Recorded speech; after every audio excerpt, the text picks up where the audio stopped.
Muy buenas tardes, que Dios les bendiga. Bienvenidos una vez más a este programa de la Biblia Dice.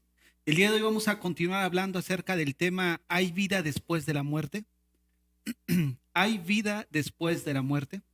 Según la Biblia, la muerte no es natural, lo contrario a lo que se afirma comúnmente, de que la muerte es algo natural, ya que es el resultado de procesos naturales que surgen de un universo aleatorio y casual. ¿Qué significa esto? Que simplemente es cuestión del azar. Te tocó la bolita negra, ni modo, te tocó morir. Sin embargo, encontramos en la Biblia que la muerte no estaba en el plan original de la creación de Dios. La muerte parece ser natural ya que nos rodea por todas partes. Sin embargo, podemos encontrar en la Biblia que Dios no creó al hombre para morir. La muerte se introdujo por causa del pecado. La muerte es vista en la Biblia como una instrucción al universo de Dios, una enemiga que tiene que ser vencida. De hecho, el apóstol Pablo a los Corintios les escribe en su primera carta, capítulo 15, verso 26, que el postrer enemigo en ser vencido sería la muerte. En Apocalipsis, capítulo 20, verso 14, encontramos también que la muerte va a ser lanzada al lago de fuego. Quédense con nosotros, tenemos un programa muy interesante el día de hoy. Hay vida después de la muerte. Ya regresamos.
Muy bien, estamos de regreso y bueno, pues para hablar del tema está conmigo mis hermanos que ustedes ya conocen muy bien, a mi mano derecha hermano Fabio, a mi mano izquierda nuestro hermano Héctor. Y bueno, el tema está en la mesa. Hay vida después de la muerte y me gustaría comenzar preguntándole a mis hermanos, ¿qué sucede en el momento en que el incrédulo muere y qué sucede en el momento en que el creyente muere? Necesitamos ver estas dos perspectivas distintas. Y Fabio, ¿qué sucede cuando un creyente muere? Pues necesitamos ver que la muerte es una cesación temporal de la vida corporal, ¿no? Material, y la separación entre el alma y el cuerpo. Una vez que el creyente ha muerto, aunque su cuerpo físico queda en la tierra y es sepultado en el momento de la muerte, el alma de ese creyente, ¿a dónde va? Va directamente a la presencia de Dios, ¿cierto? Entonces miremos qué nos dice 2 Corintios 5, 6 al 9, dice así: así que vivimos confiados siempre y sabiendo que entre tanto que estamos en el cuerpo, estamos ausentes del Señor, porque por fe andamos, no por vista, pero confiamos y más quisiéramos estar ausentes del cuerpo y presentes al Señor. Por tanto, procuramos también, o ausentes o presentes, serle agradables. ¿Qué nos dice Pablo aquí? Que bien sea que estemos allá con Él, o bien sea que estemos aquí, tenemos que agradar al Señor en todo lo que Él nos demanda, ¿no? Así es, fíjate que hace rato antes de comenzar el estudio, estábamos hablando precisamente de una doctrina que se ha colado dentro de la iglesia y tiene que ver con el sueño del alma, donde se ha llegado a creer que cuando un creyente muere simplemente queda descansando, ¿no? La palabra sueño se refiere a la ausencia o no estar consciente del mundo exterior. O sea, básicamente da a entender que una persona creyente al morir, pues simplemente queda ahí su cuerpo, su alma, y está ausente conscientemente de lo que está pasando en las cosas, en el mundo secular. Pero aquí, este texto que mencionas, pues prácticamente nos muestra que esta doctrina del sueño del alma, pues no es bíblica, ¿no es cierto? Porque muere Pablo está diciendo que él no sabe qué elegir, si quedarse con nosotros y estar ausente del Señor o partir de la tierra y estar presente con el Señor, ¿no es cierto? O sea, Sí.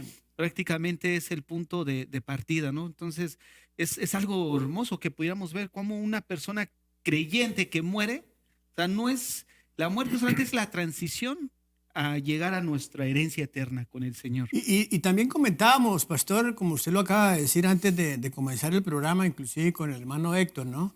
De que hay muchas experiencias y sabemos que Dios, en su infinita misericordia y su amor, yo pienso que Dios nos trata de mostrar aún más a través de la Biblia y experiencias de otras personas que las han tenido, para que nos convenzamos de que en realidad después de la muerte hay vida, hay alguien que nos está esperando y ese es, por supuesto, el Señor, ¿cierto? Por ejemplo, yo escuchaba el testimonio de una persona que decía que una vez, siendo niña, se atragantó con algo y por poco se muere, pues gracias a los primeros auxilios que su mamá le dio. Pero antes de todo eso, ella dice que entró a un lugar donde era como un jardín, donde allí había mucha luz brillante y de repente llegó un señor de barba blanca, vestido de blanco y le dio la mano. Entonces, son cosas que la gente no se ha inventado, lo ha vivido ya. Y no es un caso, son cientos de casos que nosotros encontramos de experiencias que la gente ha tenido al respecto. Entonces nos damos cuenta de que es verdad, la misma ciencia lo ha ratificado, de que todas estas cosas son reales y que han sucedido, pero tú sabes muy bien, pastor, que la ciencia nunca le da veracidad a lo que la Biblia dice. La ciencia quiere justificar lo que ellos pueden corroborar, ¿cierto? Sí, es algo que incluso ahí vemos una diferencia entre la sepultura de un creyente como del no creyente, Ya. ¿no? Yo pienso de lo que estaba hablando mi hermano Fabio, sí son buenos testimonios para los de afuera, ¿verdad? Para aquellos que no creen en lo que nosotros creemos. Porque para nosotros, pues, ¿qué sucede cuando un creyente muere? Esa es la pregunta que está sobre la mesa. Pues nosotros sabemos que la muerte de un creyente es un suceso extraordinario. Extraordinario. Isaías 57, 1 y 2 nos dice, perece el justo, o sea, muere el justo, y no hay quien piense en ello. Y los piadosos mueren, y no hay quien entienda que de delante de la aflicción es quitado el justo. Miren lo que está diciendo la palabra de Dios. Cuando un creyente muere, está siendo quitado delante de la aflicción. O sea, y en el versículo 2 dice, entrará en la paz. Eso es hermoso. O sea, cuando un creyente pues deja este mundo, pues su cuerpo ciertamente queda aquí, pero su espíritu va a un lugar donde dice que es de paz, entrará en la paz. Yo pienso que lo que se estaba hablando hace un momento de estas doctrinas, porque dice aquí, descansarán en sus lechos todos los que andan delante de Dios. Ahora, esto podría malinterpretarse, ¿verdad? De que, bueno, el que se murió, pues ahí quedó y pues ahí está, esperando, pero no es así. Porque el mismo versículo dice, entrarán a paz. O sea, el hermano Fabio nos estaba contando, ¿verdad?, del testimonio ese. Y hay muchos que donde dice que la persona pues estaba consciente en el momento de la separación de lo espiritual y lo material, estaban conscientes, estaban viendo en el quirófano, estaban viendo los doctores, los estaban hablando de todo. Sí, eso es un buen testimonio para aquellos que pues no tienen, que no creen en la palabra de Dios, que no creen lo que la Biblia dice. Pero nosotros sabemos de que el creyente, el que cree en la palabra, en las promesas del Señor Jesucristo, porque acordémonos de que Él le dijo a Marta, la hermana de Lázaro, yo soy la resurrección. O sea, cuando el creyente muere, pues nosotros sabemos de que un día va a haber una resurrección. Va a haber una resurrección. Y esa es una promesa del Señor Jesucristo que dice, yo soy la resurrección y la vida. El que cree en mí, aunque esté muerto, vivirá. O sea, los que fallecen, ¿verdad?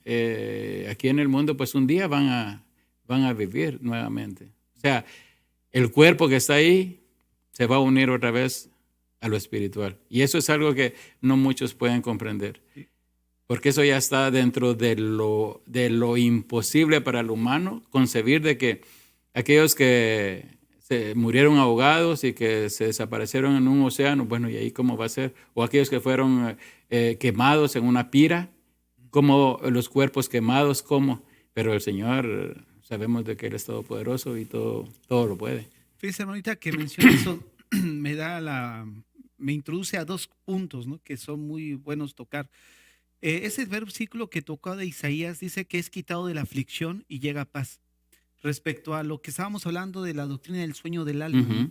Porque dice que, bueno, es que están soñando, ¿no? Llegó a sueño, pero cuando nosotros venimos cansados del trabajo y de un día duro, de una jornada difícil, muchas veces nos vamos a dormir, pero para descansar del arduo trabajo que tenemos. Ahorita tocabas antes de comenzar el estudio una palabra que es eufemismo, que muchas veces se utiliza para sustituir una palabra por otra, ¿no? Y precisamente esto del sueño, pues es algo cultural, donde ellos decían que la persona al morir estaba soñando.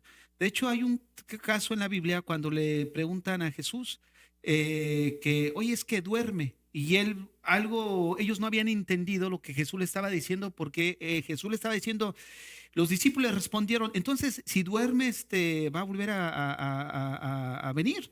Dice, no, él ha muerto. O sea, en pocas palabras, era utilizado, como ahorita mencionabas, como un eufemismo, pero en el sentido de que dormían porque estaban descansando de todas las actividades que habían hecho aquí en la tierra, ¿no? Ahorita lo que decía, es quitado de la aflicción y llevado a paz.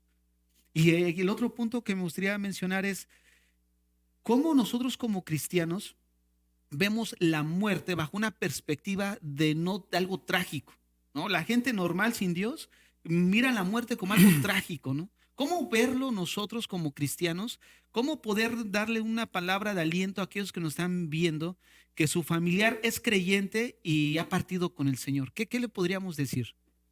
Pues pastor, mire lo que dice el apóstol Pablo a los filipenses. Dice, porque ambas cosas estoy puesto en estrecho teniendo deseo de partir y estar con Cristo. ¿Sí me entiende? O sea, aquí cuando un cristiano muere, el anhelo es contentamiento porque va a estar con Cristo. ¿Sí me entiende? Y dice, lo cual es muchísimo mejor, dice Pablo. Pero quedar en la carne es más necesario por causa de vosotros. O sea, en el caso de Pablo, que era un predicador y sabía que el pueblo necesitaba de él por sus enseñanzas y por todo aquello en el cual el Señor lo había preparado, pues era una herramienta muy útil de parte del Señor aquí en la tierra. Dice, no, pues tengo que continuar acá. Pero él anhelaba estar en la presencia del Señor porque sabía que iba a descansar aquí de lo terrenal. Y es muy notorio y sabemos muy bien que nadie se quiere morir. Por mucho que queramos estar en la presencia del Señor, nadie se quiere morir. ¿Por qué? Porque el mismo libro de Eclesiastés lo dice, todo lo hizo hermoso y en su tiempo, dice, ha puesto eternidad en el corazón de ellos. Nosotros, el ser humano por naturaleza, quiere seguir viviendo, o sea, quiere continuar, pero sabemos muy bien que la estadía no es aquí, que aquí esto es temporal. Es un determinado tiempo. ¿Cuánto? Pues lo que Dios determina, ¿cierto? Entonces, dependiendo de eso, pues vamos a estar a la presencia de Dios. Fíjate que eso que decías que es el tiempo que lo que Dios determina, realmente los días de cada persona están contados por Dios. Por eso decíamos que la muerte no es de que es algo natural, ¿no? Como mencionábamos, algo que es producto del azar, ¿no? Y sin embargo, la Biblia menciona que no es así, que realmente la vida de cada uno está contada, ¿no? Sí. Por el Señor. Y también dice la Biblia que la muerte de sus santos es agradable a los ojos de Él. Sí. Entonces nosotros como cristianos, al morir un familiar o un amigo que es creyente, pues debemos de manifestar gozo en nuestro corazón. Claro. Incluso es un buen momento para testificar del Evangelio. ¿no? Para aquellos que vienen ahora sí que no sé cómo mencionarlo, cuando vienen a ver a la persona que ha fallecido, que viene en los últimos momentos de estar ahí acompañando a la familia, pues como testimonio, ¿no? De aquellos que no conocen al Señor, ver en nosotros una felicidad en la muerte de alguien. Fíjense que ahorita me acordé de un testimonio, no me quiero alargar para continuar con... se cuenta que allá en Brasil había una persona tan endemoniada como el endemoniado Gadareno, que resulta que él andaba entre los panteones y en las noches cuando iban a enterrar a un muerto, él así que los echó otra vez para afuera y se los comía, ya muertos. Y un día él empezó a observar que vio algo distinto. Llevaban al muerto, obviamente a enterrarlo, pero la familia y la gente que iba alrededor iba cantando, iba alegre. Y él decía, ¿qué sucede aquí? ¿No? Pues nadie está llorando, todos están contentos, alegres. Y resulta que en la noche viene el endemoniado pues a tratar de comerse y cuando justo va a tocar el cuerpo, escucha una voz que le dice, no lo toques a él. Y se queda así, dice, ¿por qué no lo toques? Porque ese no es mío, dice. ¿Cómo que no es mío? ¿No? O sea, escuchando pues la voz de Satanás, ¿no?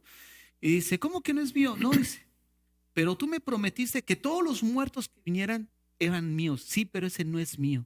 Dice, ¿y entonces de quién es? Dice, del hombre vestido de blanco. Y se voltea y dice, ¿es Jesús? Y cuando dice que es Jesús, pues desapareció, ¿no? El que está hablando con él. El asunto es de que esta persona se convierte al evangelio y cuenta, ¿no? Parte de su testimonio. Pero vemos cómo incluso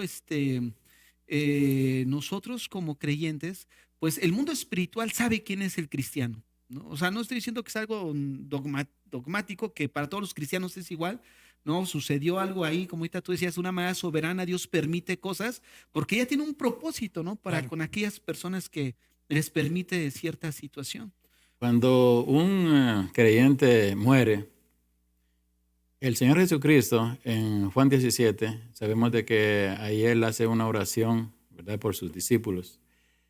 Y Él en su oración, dice en 17:24, dice, Padre, aquellos que me has dado, quiero que donde yo estoy, también ellos estén conmigo, para que vean mi gloria que me has dado, porque me has amado desde antes de la fundación del mundo. Ahora, lo paradójico de esto es de que el Señor Jesucristo ora para que nosotros un día vayamos donde Él está, ¿verdad? Porque Él lo dice en su palabra. Pero nosotros aquí le pedimos, ¿verdad? Que aquella gente, que aquel ser amado, pues que no se lo lleve.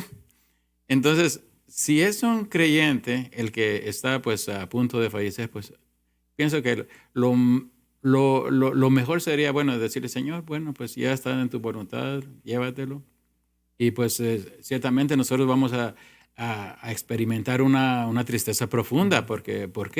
Porque por un tiempo pues no lo vamos a ver.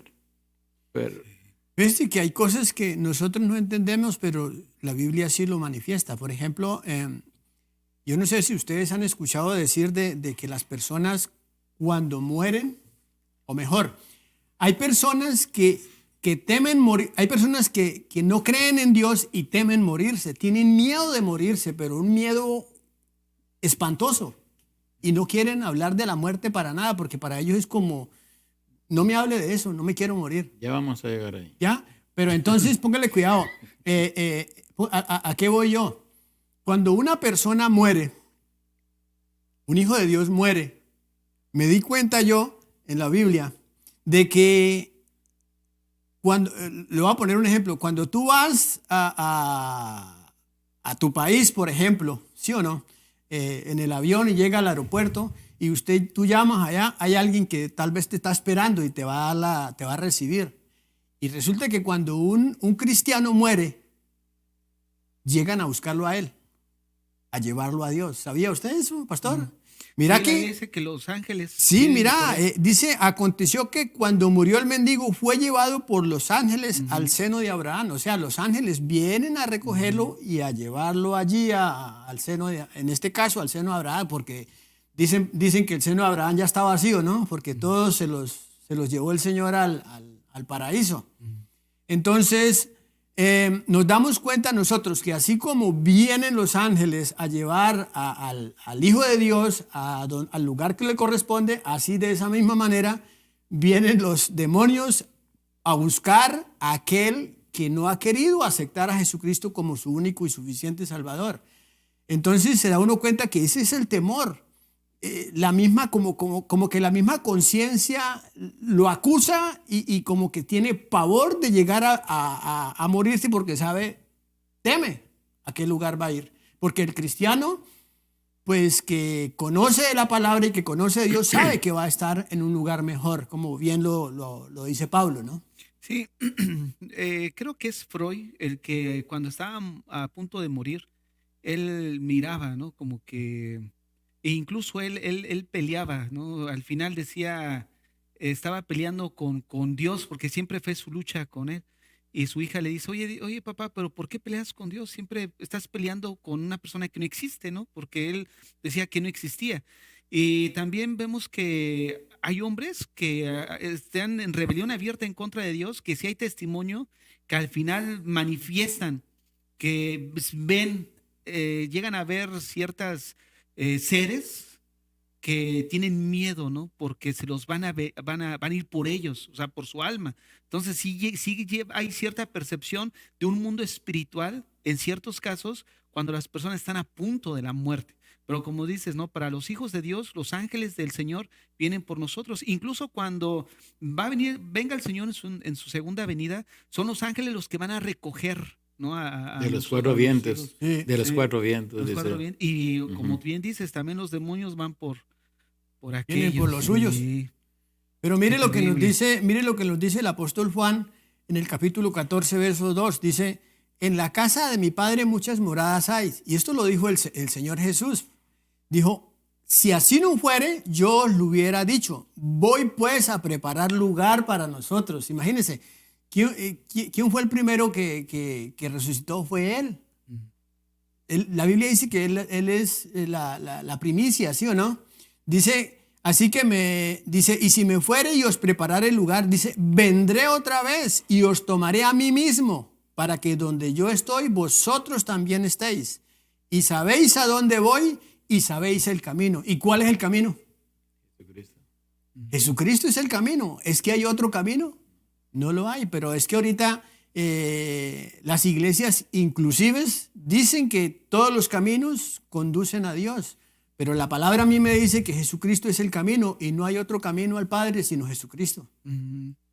Así es. Entonces, para resumir así a grandes rasgos lo que hemos visto hasta el día de hoy, para que los que nos están viendo el programa se acaban de conectar, estamos tratando acerca de la muerte. Hemos visto que la muerte no es algo natural, sino que no estuvo incluso en el plan original de Dios de la creación. Cuando llega a la muerte a alguien es por causa del pecado, ¿no? La Biblia dice que el pecado entró por Adán y de ahí todos los hombres estamos destituidos de la gloria de Dios. Por lo tanto, una de las paga del pecado pues, es la muerte. Ahora, estamos tratando acerca de qué pasa cuando el creyente muere. Ahorita nos mencionaba el hermano el texto acerca de Pablo cuando menciona que él no sabe qué escoger, si estar aquí en la tierra y estar ausente de la presencia de Dios, o sea, hablando físicamente, estar allá con él, o morir, abandonar esta tierra, abandonar su cuerpo físico y estar en la presencia con Dios. Entonces, resumidas cuentas, cuando el creyente muere, parte en ese momento con el Señor. De hecho, vemos en la cruz, ¿no? El ladrón, cuando el Sí. Señor le dice, ¿sabes qué? De cierto, hoy estarás conmigo en el paraíso. ¿No es cierto? Es. Realmente es algo hermoso. Y yo creo que para nosotros como cristianos es un aliento, ¿no? De que allá nos vamos a ver. Es nuestra Seguro. esperanza. Entonces es Sí. mejor llevarnos bien con los hermanos, No, porque allá nos sí. vamos a volver a encontrar. ¿No es Seguro. cierto? Bueno. Y la segunda parte que me gustaría tratar, hermano Héctor, ¿qué sucede cuando cuando el no creyente muere? Bueno, si con la otra pregunta dijimos de que cuando un creyente muere, eso es un suceso pues extraordinario, pues no se puede decir lo mismo cuando un no creyente muere. Porque fíjese que en Mateo y Lucas encontramos 7 versículos donde dice de que aquellos que no pertenezcan al reino de Dios serán echados fuera, y dice literalmente, allí será el lloro y el crujir de dientes. Y esas palabras pesan muchísimo. y más viniendo del Señor Jesucristo. Ahora, no es necesario que explique que a lo que se está refiriendo, pues es un lugar de tormento. Y en el juicio de las naciones, en Lucas 25, 31 al 46, dice hablando de los injustos. Acordémonos de que en el mundo hay justos y hay injustos. ¿Okay? Los hijos de Dios y los que no son hijos de Dios. Y en Mateo 25, 46 dice, refiriéndose a los injustos, e irán estos al castigo eterno, y los justos a la vida eterna. Aquí vemos los dos caminos. Ahora, comprendamos que los que no pertenecen al reino de Dios son los que no son hijos de Dios, lastimosamente. Despreciaron, rechazaron la gran oportunidad que tuvieron en vida. Porque ya dijimos de que es en vida que nosotros podemos elegir el destino, nuestro destino eterno al final. En base a eso, hermano, ¿qué le respondería a aquellas personas que dicen, si el cielo es estar ahí cantando nada más y estando orando, y el infierno es estar en la pachanga con mis compañeros, las amigas de parranda, y yo prefiero irme al infierno? Esto es una gran inconsciencia. Es una gran inconsciencia de aquellas personas que fundamentando lo que ellos quieren en sus falsas opiniones, pues ellos quieren seguir en su pecado. Y no tienen una conciencia clara del sufrimiento, porque la Biblia es clara. Ahí es un lugar de tormento. Y ese tormento es un tormento eterno. En la resurrección, no sé si ya vimos esto, de que cuando vengamos a la resurrección, pues si una persona es consciente cuando en el momento de que se separa lo espiritual de lo físico, en aquel día que venga la condenación eterna, del juicio eterno, pues va a recibir ese mismo, un cuerpo que va a sentir el dolor, que va a sentir el sufrimiento. Entonces, así como nosotros, el creyente va a resucitar para estar en la gloria de Dios, ellos van a resucitar también, pero para juicio eterno. Y eso es lo que la gente no quiere comprender. No quieren comprender. Porque ellos quieren seguir en sus pecados, en sus delitos y pecados, y ellos ahorita dicen, no, pues allá no, y se dan esas ideas de que pues el infierno, como aquí lo malo, a ellos les gusta lo malo, y lo malo que son discotecas, bares y toda esa vida, piensan de que allá también, allá van a tener lo mismo. ¿Y qué pasaría con aquellas personas que piensan que el lugar de tormento es aquí en la tierra? Esas personas, pues, pienso, como le digo, no llegan a una conciencia, de que aquí nosotros vinimos a vivir, pero este lugar es un lugar, digamos, el gimnasio, nuestro gimnasio, ¿okay? Donde nosotros vamos a elegir. Porque acordémonos de que nosotros aquí en esta tierra somos peregrinos, estamos de paso. No nos vamos a quedar aquí eternamente, sino que hay una vida después de la muerte. Y es esa vida, o sea, es esta tierra la que va a determinar a qué lugar es lo que estamos viviendo. Ciertamente, aquí hay tormento, por ejemplo, aflicciones, pero no es un tormento como el tormento que se va a sufrir en esa vida, en muerte eterna. ¿Tú qué piensas, Fabio, de la pregunta de los que piensan? Yo diría, pastor, que es un engaño de la persona, porque si hay alguien que habló del infierno fue Jesucristo.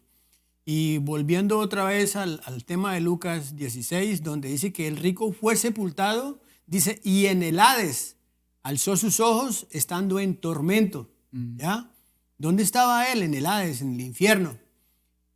La tierra, pues algunos en una forma figurativa lo mencionan como infierno por las luchas, por las problemas que hay, pero en realidad no es comparado a lo que habla de tormento en el infierno. Ahora, el infierno que menciona aquí el Hades es simplemente como una antesala de lo que viene, porque después ese Hades va a ser lanzado al lago de fuego donde van a ir todas aquellas personas que están en el Hades. Así Y de allí ya no hay vuelta atrás, de allí ya no va a salir nadie. Es más, ahí al lago de fuego va a ser lanzado Satanás también. Sus demonios. sí. Y finalmente, pues, va a ser el tormento eterno, pastor. La tierra no es el infierno como la gente lo dice, no.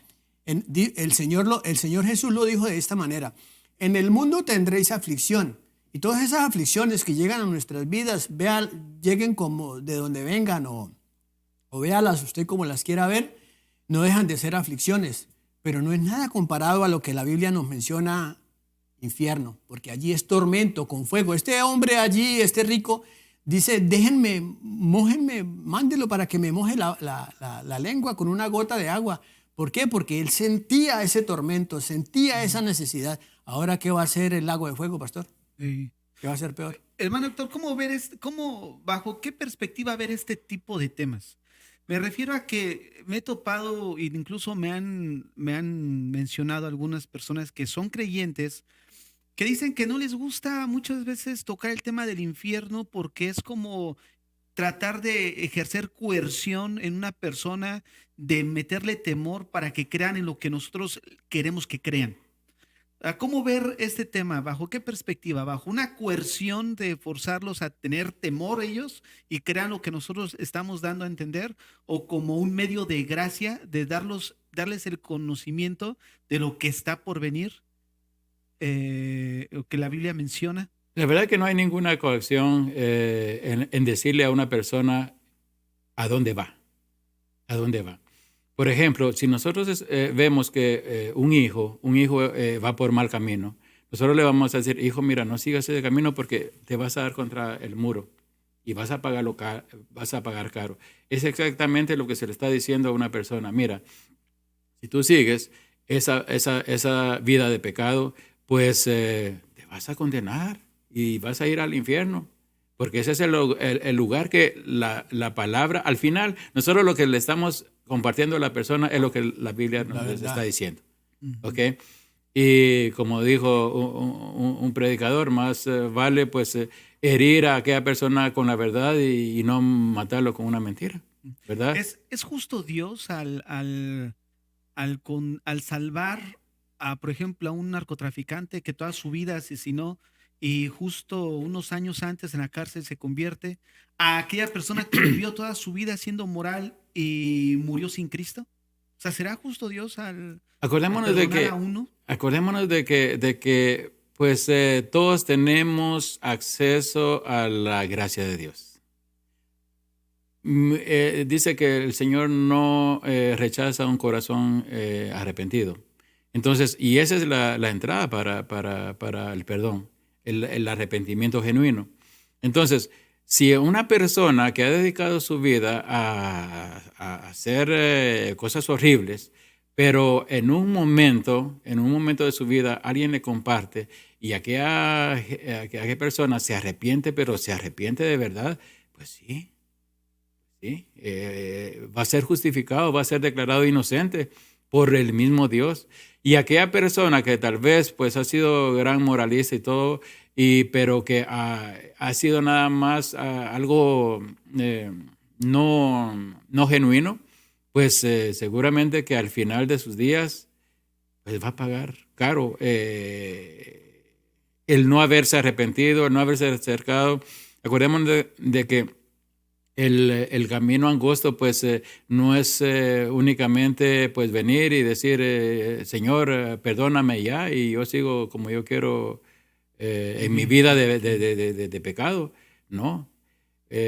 Aquel que se ha arrepentido pues va a caminar como Dios dice en su palabra y va a ser una persona obediente y va a hacer la voluntad de Dios, ya no va a ser la voluntad propia. O sea, todo esto nos dice de que aquella persona pues verdaderamente se arrepintió.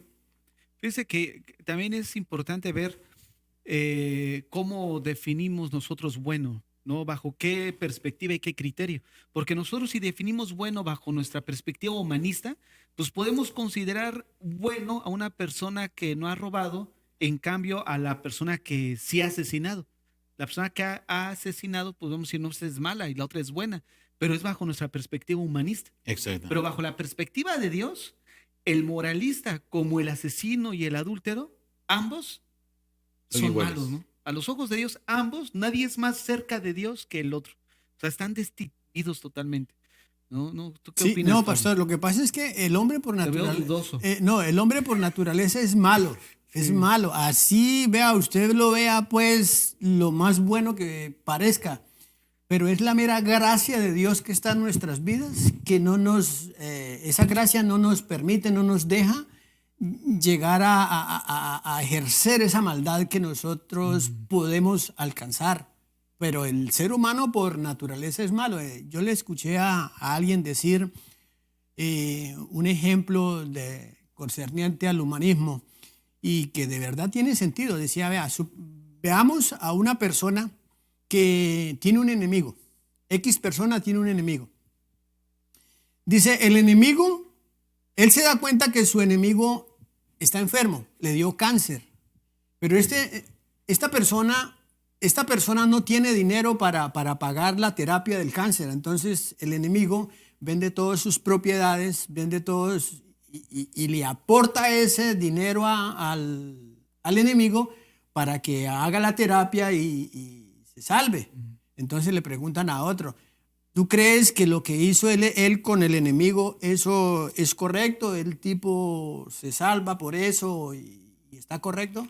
Yo, claro. Se salva porque eso es amor a él. Le dice la otra persona, dice, no, está cometiendo pecado. ¿Por qué? Dice, porque todo lo que tú hagas tiene que ser para la gloria de Dios. Todo tiene que ser para glorificar a Dios, no para exaltarme yo. O sea, si yo le voy a ayudar al hermano Héctor en algo, tengo que hacer todo esto para glorificar a Dios y eso es lo que nosotros tenemos que hacer, pastor. El humanismo siempre busca exaltar el yo. ¿Sí me entiende? O sea, pastor, esto te lo doy yo. Y hermano, esto, vea, lo compré para ti.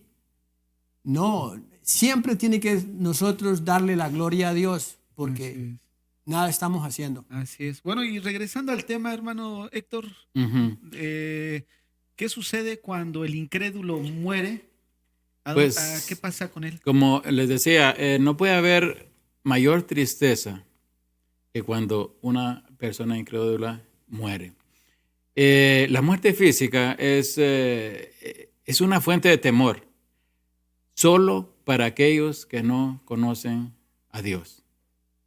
Hace un momento el hermano Fabio decía que había gente que tenía horror de tocar este tema, incluso de no hablar de la muerte, pero es precisamente la gente que no conoce su destino final. Ellos no lo quieren aceptar. Ellos no lo quieren aceptar. Si uno les dice, mira, estás mal y como estás mal, pues te vas a ir al infierno, entonces ellos no lo quieren ver así. Ellos se aferran a algo que escucharon y dicen, no, es que Dios es amor. Dios no puede condenarnos. No, es que Dios no está condenando a nadie. Somos nosotros mismos los que hemos decidido. Y ahí sí que voluntariamente de escoger ese camino. Entonces, lamentablemente, la muerte no solo pone fin a la vida presente de la persona aquí en la tierra, de la muerte física, sino también la lleva a la rendición de cuentas directa delante de Dios. Y eso, ay, no quisiera estar en esos zapatos. Por la vida, ¿verdad?, que llevaron aquí alejados de Dios. Ahora, no, mire, y eso es para todos los humanos, no hay segundas oportunidades. Para todas las personas que han nacido sobre esa tierra, no hay segundas oportunidades como creen los mormones. Los mormones dicen, ok, si tu abuelita se murió no creyendo en el libro del mormón, pues tú puedes bautizarte y te va a salir de allá donde está en la cosa de tinieblas. No. Eso es una gran falsedad.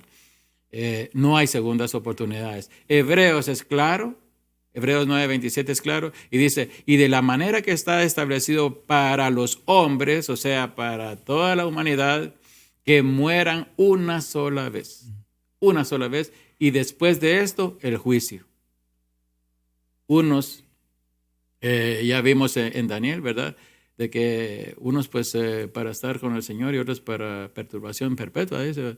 Entonces, déjeme hacer un anuncio ahorita que está diciendo eso, sobre todo para los que nos están escuchando. Ahorita estamos tocando el tema acerca de qué ocurre cuando un no creyente muere en términos generales. O sea, en términos generales, la persona no creyente prácticamente ya no tiene otra oportunidad, ¿no? Dice la Biblia que va a esperar su juicio, pero el próximo programa vamos a estudiar el estado intermedio. El estado intermedio me refiero a qué sucede entre la muerte del no cristiano y la resurrección de los muertos, porque va a ser para todos. ¿Qué sucede en ese periodo, no?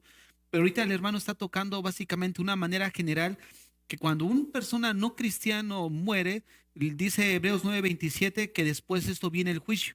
Pero el próximo programa no se lo pierden, vamos a hablar acerca del estado intermedio del hombre, tanto para el no cristiano como para el cristiano, porque ahorita veíamos Lucas precisamente 16 que tocaba el hermano de Lázaro y el rico, que habían muerto los dos, pero había algo ahí, ¿no? Estaban conscientes, estaban siendo atormentados, y eso tiene que ver respecto al próximo programa, solamente aquí para hacer la aclaración y que no nos vayamos a confundir de lo que estamos viendo. En términos generales, ¿qué sucede? Pues viene el juicio, ya no tienen más oportunidad de arrepentimiento. No hay segunda oportunidad.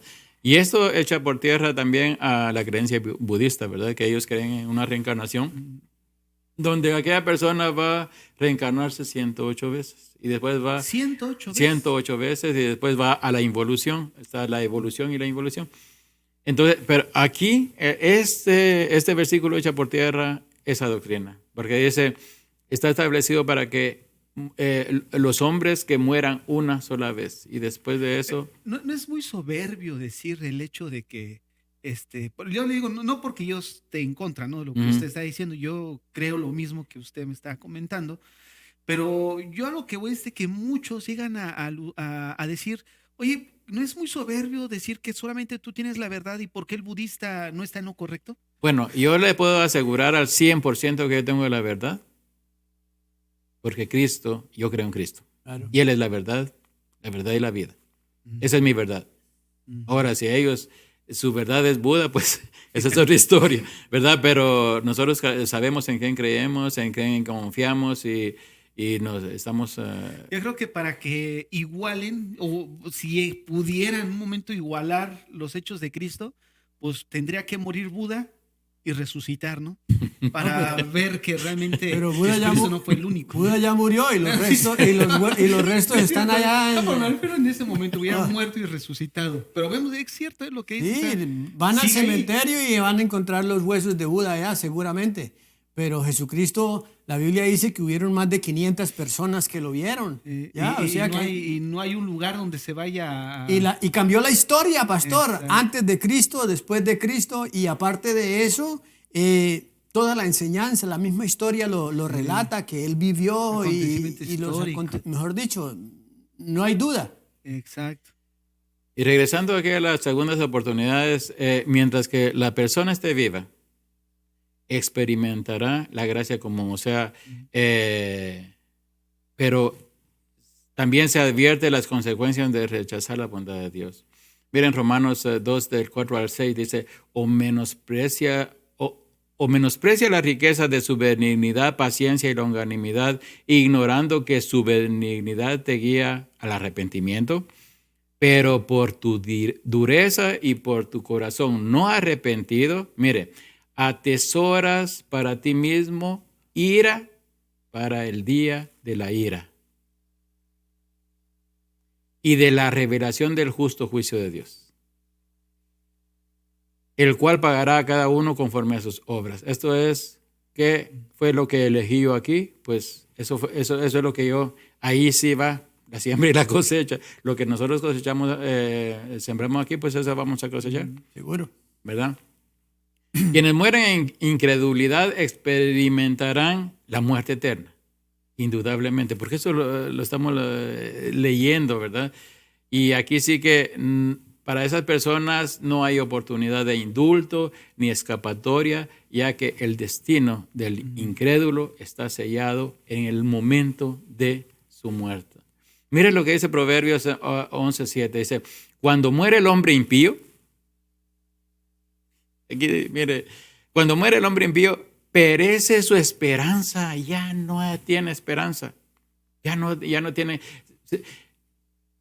y la expectación de los malos perecerá. Mire, cuando el hombre impío muere, perece su esperanza. Y este versículo, hoy, precisamente, se me quedó pensando en esta gente que murió en la noche. Muchos trabajando, otros durmiendo en sus casas, otros, qué sé yo.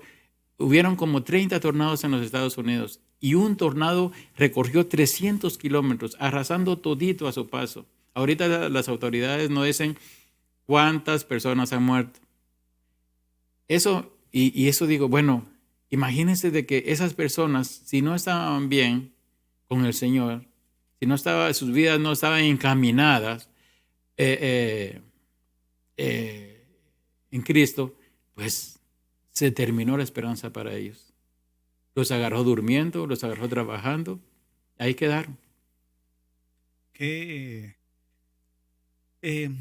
triste, ¿no? El hecho de pensar cómo están experimentando la gracia común, o sea, Dios también no es de que les dé el sol solamente a sus hijos, les dé la lluvia, les dé los recursos naturales, sino que Dios en su misericordia abre toda esta gracia común de que también la persona que desde que nacen y van creciendo, levantan el puño en contra de Dios en rebelión abierta.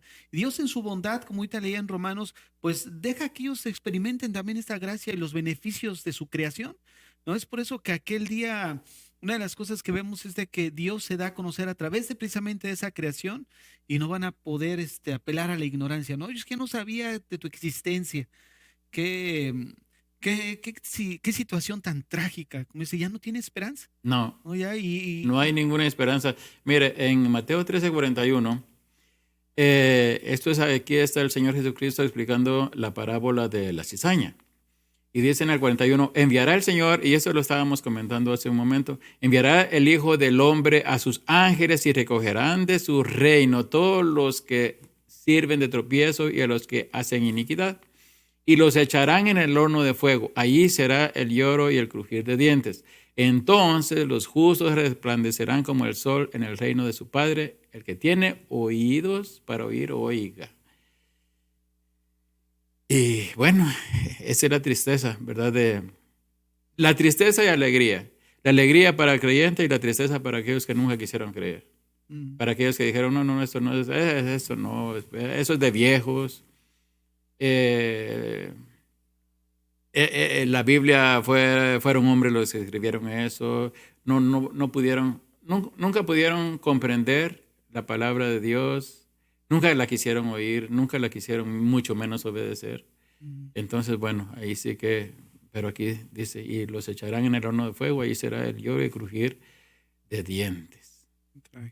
Bueno, ya para ir hacia el final, hermano Fabio, un comentario, un pensamiento ya para irnos. Bueno, yo quiero cerrarlos con este texto bíblico de 1 Corintios 15:12, donde dice, pero si se predica de Cristo que resucitó de los muertos, dice, ¿cómo dicen algunos entre vosotros que no hay resurrección de muertos? Porque si no hay resurrección de muertos, tampoco Cristo resucitó. Y si Cristo no resucitó, vana es entonces nuestra predicación y vana es también nuestra fe. Nuestra fe está basada en la resurrección de Cristo Jesús. ¿Ya? Él murió, resucitó y nos dio un evangelio verdadero donde nos da las pautas para llegar a reunirnos con Él. Nos da toda la información necesaria que necesitamos. Desafortunadamente, pastor, todo se basa en que la persona no quiere creer. La persona quiere hacer las cosas a su manera. la persona no quiere meter en el asunto y someterse a la doctrina de Cristo. No quiere por ningún momento, por ninguna ocasión, seguirlo a Él. Entonces, ¿qué se puede esperar? Eso es como lo que usted le decía al hermano Héctor hace un momento de la pregunta de que hablar del infierno, eso es meterle temor o terror a la gente. Eso es como si tú vas al médico y el médico le dice al paciente, tienes cáncer, te está metiendo terror. Está diciendo la verdad, tiene cáncer, se va a morir, haga algo. Sí. Lo mismo el Señor nos dice en la palabra, si no te portas de acuerdo a la vida espiritual, al Hijo de Dios que eres, te vas al infierno. Ay, no me asuste. ¿Ah? No me asuste, no, es que es la verdad. Y si nosotros hemos creído que la Biblia es la palabra de Dios, es la verdad, entonces ¿dónde estamos? El problema es que la gente no quiere creer, pastor. Así es. Y como siempre lo he dicho, el que no cree no tiene derecho a nada. Quiere ir al cielo, pero no quiere recibir a Cristo como su Salvador. Entonces, ¿dónde estamos? Así es. Hermano Héctor. Pues la verdad es que esta noche hemos tocado, pues, qué pasa con el creyente y con el que no cree, ¿verdad?, en las verdades bíblicas. Y estoy seguro de que a aquellos que nos han escuchado, pues, se les ha aclarado más el concepto que tienen de qué es lo que pasa después de que dejamos este mundo físico. Y la verdad es que sería muy bueno compartirlo con aquellas personas que pues no creen en esto, que no quieren creer. Pienso de que, y muchas de esas personas son seres que nosotros amamos mucho, mucho, mucho, y como decíamos, es mejor herirlos con la verdad y no matarlos con una mentira, como decía el hermano. Yo sé de que, por ejemplo, en el sur, en los países del sur, se acostumbra eso de mentirle al paciente. Dice, a los hijos le van a decir, mire, su papá tenga cuidado porque su papá pues ya 3 meses tiene, pero a la persona no le dicen. Y tal vez, si les hubieran dicho a la persona, pues se hubiera arrepentido. Claro. ¿Verdad? Pero aquí en estos países, no. Aquí en esos países, si usted tiene 2 días para vivir, le dicen, mira, ya.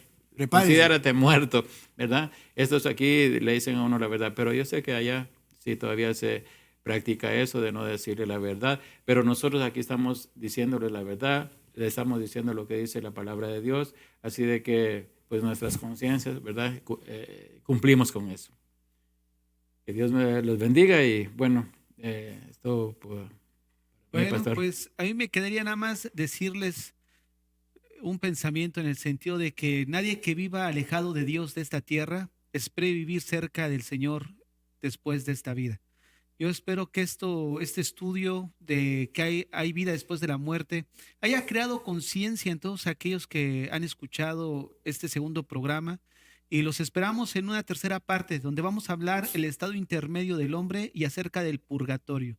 No se lo pierdan, que Dios les bendiga. Nos vemos, pues vamos a estar en tiempo de vacaciones por el periodo de Navidad y Año Nuevo, pero los mantendremos al tanto cuando comencemos a grabar otra vez y pasemos en vivo el estudio. Mientras, no se pierdan ahí el seguir en la página de Facebook, en YouTube. Los esperamos, que Dios les bendiga y hasta la próxima.